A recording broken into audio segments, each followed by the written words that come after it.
Welcome to RS academy.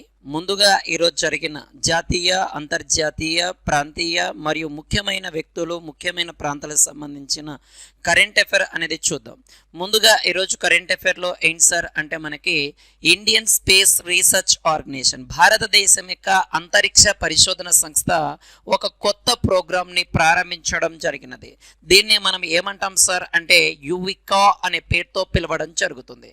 ఏమని పిలవడం జరుగుతుంది సార్ అంటే యువికా అనే పేరుతో దీన్ని పిలవడం జరుగుతుంది. ఏమని పిలుస్తున్నాం సార్ దీన్ని మనము? యువికా అనే పేరుతో పిలవడం జరుగుతుంది. యువికా అనగా యంగ్ సైంటిస్ట్ ప్రోగ్రామ్ అనే పేరుతో దీన్ని పిలవడం జరుగుతుంది. ఏమని పిలుస్తున్నాం సార్? Young scientist programme. ఎందుకోసం దీన్ని ప్రారంభించారు సార్ అంటే ఎవరైతే యువత ఉంటారో అంటే ఎవరైతే యువత ఉంటారో యువతతో పాటు పాఠశాలలో చదివే విద్యార్థుల కోసం, ఎక్కడ సార్ అంటే పాఠశాలలో చదివే విద్యార్థుల కోసం వాళ్ళకు అంతరిక్ష జ్ఞానాన్ని అని సాంకేతికను ఇవ్వాలనే ఉద్దేశంతో ఈ ఇస్రో ఈ యువికా అంటే యంగ్ సైంటిస్ట్ కార్యక్రమాన్ని ప్రారంభించడం జరిగినదిగా చెప్పడం జరుగుతుంది. కాబట్టి కొంచెం జాగ్రత్తగా చూడండి. మనకి ఇక్కడ నుంచి ఈ యొక్క పాఠశాల విద్యార్థులకు, యువతకు అంతరిక్ష జ్ఞానాన్ని అందించాలనే ఉద్దేశంతో ఈ యువికా లేదా యంగ్ సైంటిస్ట్ ప్రోగ్రామ్ని ప్రారంభించడం జరిగినదిగా చెప్పడం జరుగుతుంది.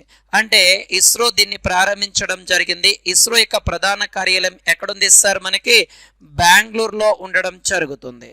బెంగళూరులో దీన్ని మనం ఏమంటాం సార్ అంటే అంతరిక్ష భవన్. ఏమంటున్నాం సార్ మనం? అంతరిక్ష భవన్. ఓకే, అంతరిక్ష భవన్ అనే పేరుతో పిలుస్తున్నాం. దీన్ని 1969 ఆగస్టు 15వ తారీఖున దీన్ని ప్రారంభించడం జరిగినది. ఓకే, ఏర్పాటు చేశారు.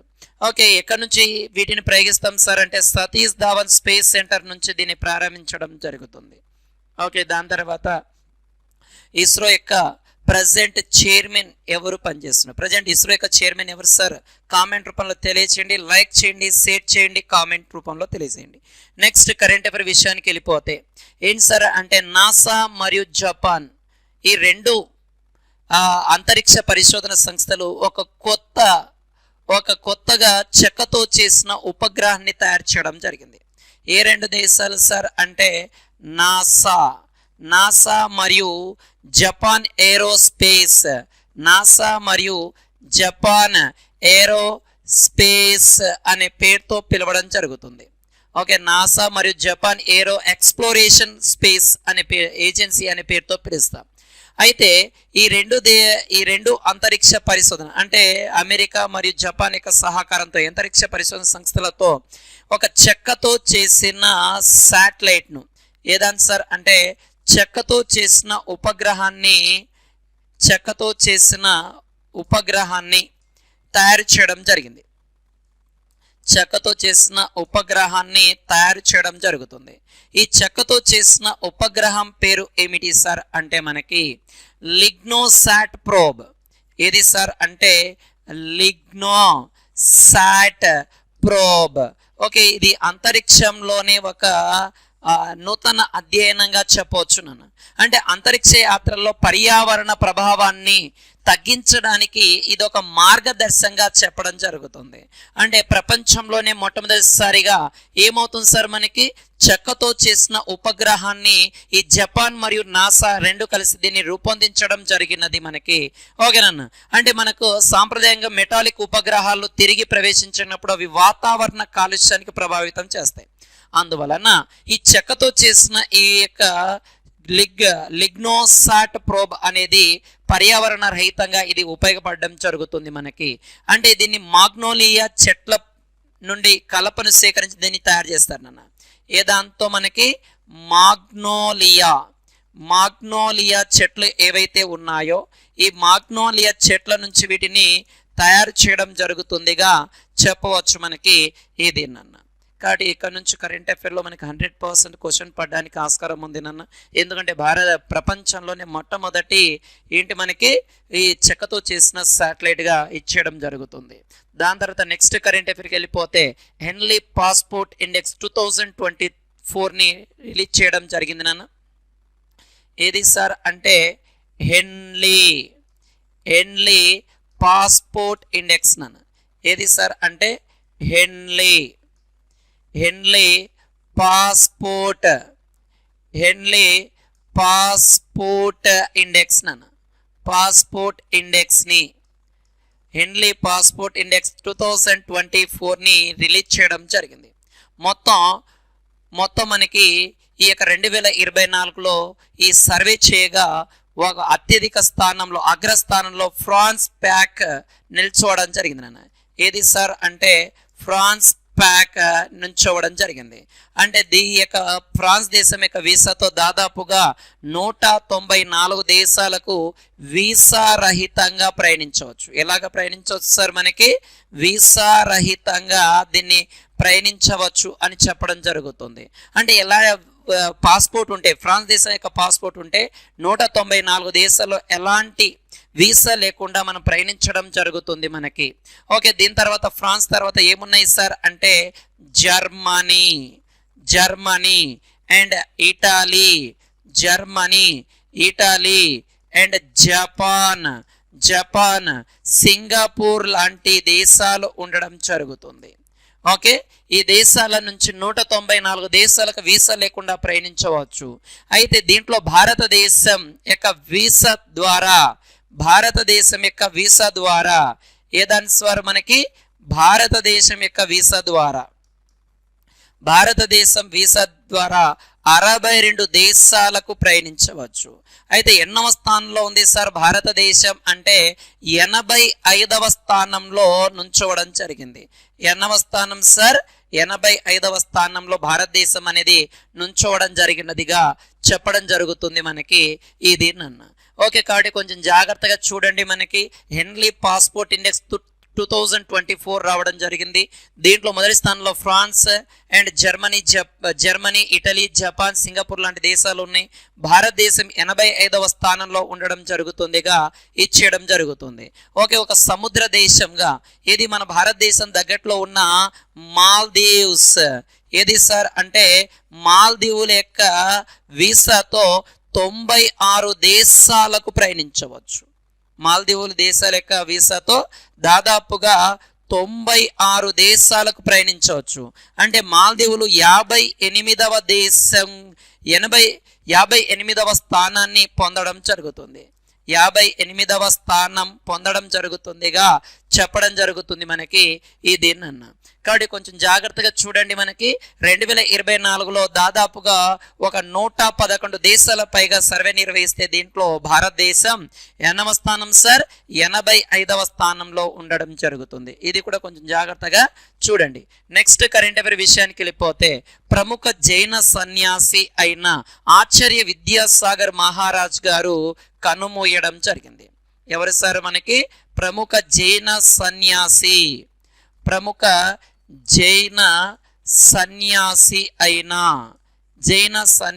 అయిన ఎవరు సార్? ఆచార్య విద్యాసాగర్ మహారాజ్. ఆచార్య విద్యాసాగర్ మహారాజ్ మరణించడం జరిగినది. ఓకే, ఫిబ్రవరి 18వ తారీఖున ఛత్తీస్గఢ్లోని రాజ్ నందాగావ్ జిల్లాలో చంద్రగిరి వద్ద. ఎక్కడ సార్ అంటే ఛత్తీస్గఢ్లోని చంద్రగిరి తీర్థలో ఇతను తుది శ్వాస విడిచాడు. ఎలాగ మరణించడం జరిగింది సార్ అంటే ఇతను ఓకేనన్నా ఎలాగ మరణించడం జరిగింది సార్ అంటే ఇతను సల్లేఖన వ్రతాన్ని ఆచరించి మరణించడం జరిగింది. ఏదని సార్? సల్లేఖన వ్రతం ఆచరించి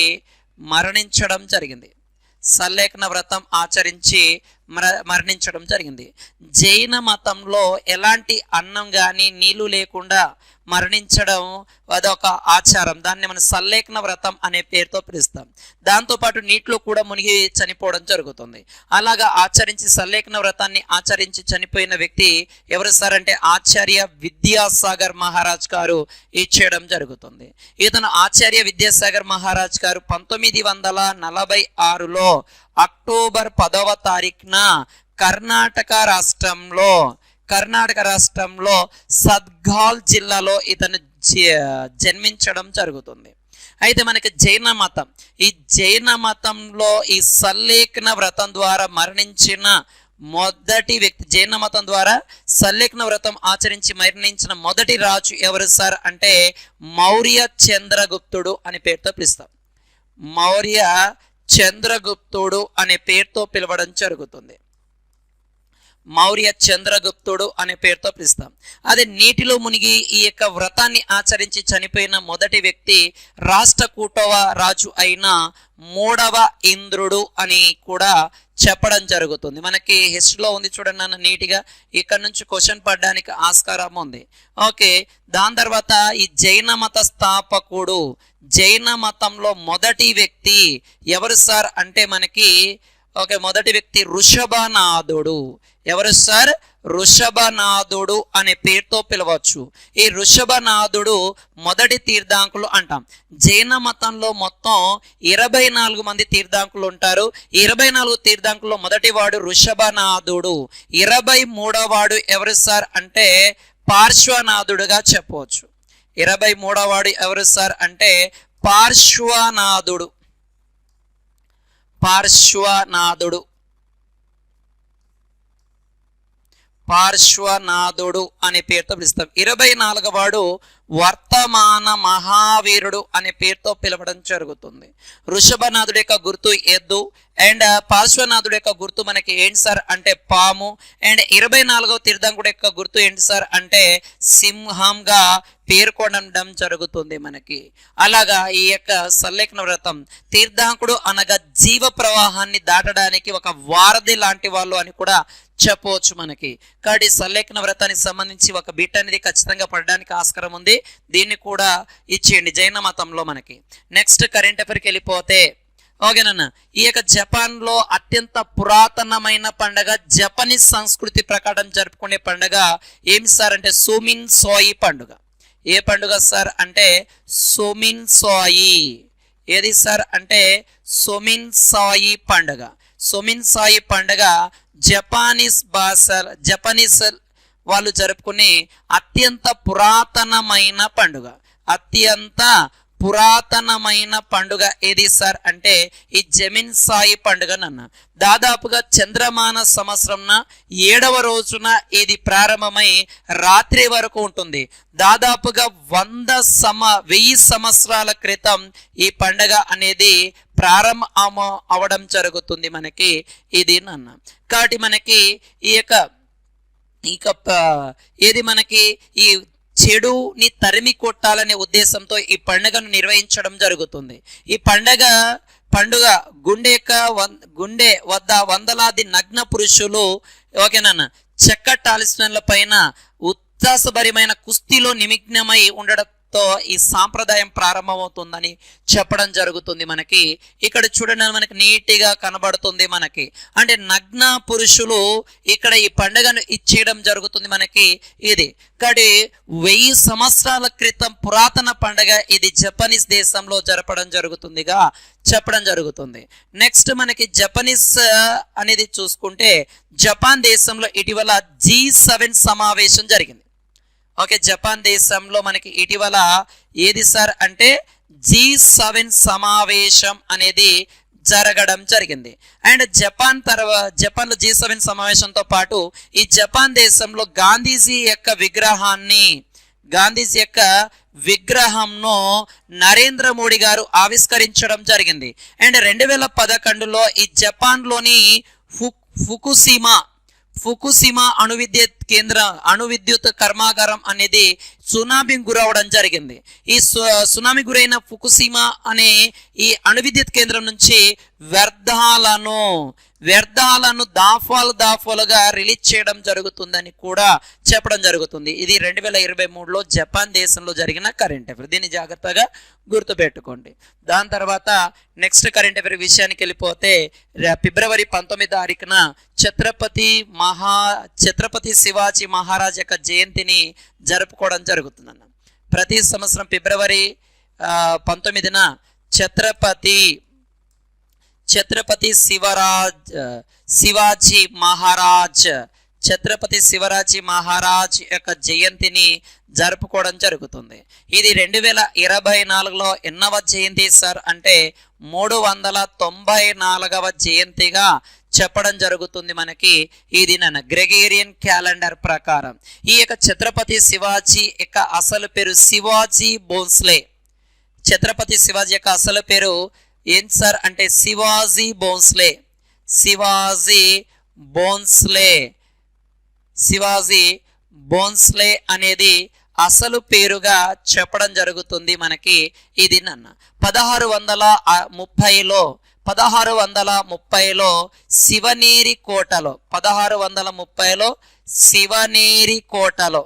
శివనేరి కోటలో ఈ ఛత్రపతి శివాజీ గారు లేదా శివాజీ భోంస్లే గారు జన్మించడం జరుగుతుంది. ఇతను 16 సంవత్సరాల వయసులోనే టర్నా కోటను కూడా ఆక్రమించడం జరిగింది. అయితే ఈ యొక్క ఛత్రపతి శివాజీ యొక్క సమాధిని 1870లో రాయ్గఢ్ కోటలో ఛత్రపతి శివాజీ మహారాజ్ యొక్క సమాధిని కనుగొన్న తర్వాత ఎవరు కనుగొన్నారు సార్ అంటే మహాత్మా జ్యోతిబా ఫులే. ఎవరు సార్ అంటే మహాత్మా జ్యోతిబా ఫులే కనుగొనడం జరిగింది. దీని తర్వాత శివాజీ ఉత్సవాలను మొదటిసారిగా మనకి ఎవరు సార్ అంటే స్వాతంత్ర సమర యోధుడు అయిన బాలగంగాధర్ తిలక్ గారు దీన్ని ప్రారంభించడం జరిగింది. కాబట్టి కొంచెం జాగ్రత్త చూసుకున్నాను. ఛత్రపతి శివాజీ ఈ యొక్క జయంతి 2024లో 394వ జయంతి. అసలు పేరు శివాజీ భోంస్లే. 1630లో శివనేరి కోట అండ్ 1870 శివనేరి కోటలో జన్మించడం. 1870లో ఇతను రాయ్గఢ్ కోటలో మహాత్మా జ్యోతిబా ఫులే ఇతని యొక్క సమాధిని కనుగొనడం. 1875లో 73-75 మధ్య శివాజీ ఉత్సవాలను మొదటిసారిగా బాలగంగాధర్ తిలక్ దీన్ని ప్రారంభించడం జరిగినది కూడా మనము హిస్టరీలో చదువుకోవడం జరుగుతుంది. ఇవన్నీ కొంచెం జాగ్రత్తగా నోట్స్ ప్రిపేర్ చేసుకోండి. అండ్ శివాజీకి సంబంధించిన డేటా కూడా చూడండి. అండ్ మరాఠా యుద్ధాలు ఉన్నాయి కదా మనకి, ఆంగ్లో మరాఠా యుద్ధాలు, వాటిపైన కూడా కొంచెం ఫోకస్ చేయండి. ఎగ్జామ్ పాయింట్ ఆఫ్ లో రావడానికి ఛాన్సెస్ ఉంది మనకి. ఓకేనా. దాని తర్వాత ఫిబ్రవరి 17వ తారీఖున రాజస్థాన్లోని జైసల్మేర్లో వాయుశక్తి వ్యాయామం అనేది వాయుశక్తి వ్యాయామంలో భాగంగా మొదటిసారిగా సమర్ అనే ఒక శాటిలైట్ ని ప్రయోగించడం జరిగింది. ఎక్కడ సార్ అంటే జైసల్మేర్, రాజస్థాన్లోని జైసల్మేర్ అనే ప్రాంతంలో ఏదానికి సార్ మనకి సమర్ అనే ఒక మిసైల్ ని ప్రయోగించడం జరుగుతుంది. ఇది సర్ఫేస్ టు ఎయిర్ మిసైల్ అంటే భూమిపై నుంచి ఆకాశంలోకి రిలీజ్ చేసే వన్ ఆఫ్ ద క్షిపణిని ఇక్కడ ప్రయోగించడం జరిగింది. దీన్ని ప్రయోగించడం జరిగింది. అది సక్సెస్ అవ్వడం జరుగుతుంది మనకి. ఓకేనన్న. ఇది వైమానిక రక్షణలో ఒక నూతన అధ్యాయంగా చెప్పవచ్చు మనకి ఇది నన్న. కాబట్టి మనకి స్వదేశీ సాంకేతికతో ఈ యొక్క స్మార్ అనే దాన్ని తయారు చేయడం జరిగినదిగా చెప్పడం జరుగుతుంది మనకి జైసల్మేర్లో. ఇంకా జైసల్మేర్ విషయానికి వస్తే మనకి ఇక్కడే మొదటిసారిగా ఇందిరాగాంధీ గారు అణుబాంబు టెస్టులు చేయడం జరిగింది. ఓకే, అణుబాంబు పరీక్ష అనేది మొదటిసారిగా ఎవరు సార్ మనకి ఇందిరాగాంధీ చేయడం జరిగినది మనకి. దీనికి పేరు కూడా పెట్టారు ఏంటి సార్ అంటే బుద్ధుడు నవ్వాడు. దీని పేరు కూడా పెట్టడం జరిగినది. ఏమని పేరు పెట్టారు సార్ అంటే బుద్ధుడు నవ్వాడు. ఓకే, ఏంటి సార్ అంటే బుద్ధుడు నవ్వాడు అని. దాని తర్వాత 1999లో అటల్ బిహారీ వాజ్పేయి గారు ఒక రెండవసారి అణుబాంబు పరీక్షలు నిర్వహించడం జరిగింది. 1999లో మే 11వ తారీఖున. దీని పేరు బుద్ధుడు మళ్ళీ నవ్వాడు అని పేరు పెట్టడం జరిగింది, లేదా ఆపరేషన్ లేదా దీన్ని ఆపరేషన్ శక్తి అనే పేరుతో కూడా పిలవడం జరుగుతుంది. అయితే ఈ యొక్క మే 11న జరిగింది కాబట్టి మే 11ని నేషనల్ టెక్నాలజీ డేగా కూడా సెలబ్రేట్ చేయడం జరుగుతుంది. కొంచెం జాగ్రత్తగా చూడండి అన్న, డేట్ల పైన కూడా క్వశ్చన్ అనేది పడుతుంది. దాని యొక్క థీమ్స్ ఏవైనా ఉన్నా రాసుకోండి. ఇటీవల 2023లో ఆగస్టు 23ను ఓకేనా జాతీయ అంతరిక్ష యాత్ర దినోత్సవంగా జరుపుకోండి అని కేంద్ర ప్రభుత్వం అనేది ప్రకటించింది. ఎందుకంటే ఆగస్టు 23, 2023న ఈ యొక్క మనం ప్రయోగించిన శాటిలైట్ చంద్రయాన్-3 అనే శాటిలైట్ చంద్రుని యొక్క దక్షిణ ధ్రువం పైన దిగింది. దాని గుర్తుగా మనకి జాతీయ అంతరిక్ష దినోత్సవంగా జరుపుకోవాలని కేంద్ర ప్రభుత్వం ప్రకటించడం జరిగింది. ఇలాంటి డేట్లు ఏవైనా ఉంటే వాటికి కూడా కొంచెం జాగ్రత్తగా చూసుకోండి మనకి. ఓకే, దాని తర్వాత విశ్వకర్మ యోజన 2023లో వివిధ రకాల కుల వృత్తుల వారికి కేంద్ర ప్రభుత్వం సహాయ సహకారాలు అందించాలని దాదాపుగా 18 రకాల వృత్తులకి ఈ యొక్క రుణాలు మంజూరు చేయడం జరుగుతుంది. అలాగే విశ్వకర్మ యోజన పథకం కింద మనకి నమోదు చేసుకున్న రాష్ట్రాలలో కర్ణాటక మొదటి స్థానం, గుజరాత్ 2, ఆంధ్రప్రదేశ్ 3వ స్థానంలో ఉండడం జరుగుతుంది. 4వ స్థానంలో మనకి అస్సాం, 5వ స్థానంలో జమ్మూ అండ్ కాశ్మీర్, ఉత్తరప్రదేశ్ అనేది 6వ స్థానం, మహారాష్ట్ర 7వ స్థానంలో ఉండడం జరుగుతుంది. అంటే సాంప్రదాయ వృత్తి హస్తకళాకారుల కోసం ఈ పథకాన్ని కేంద్ర ప్రభుత్వం అనేది ప్రారంభించడం జరిగినది.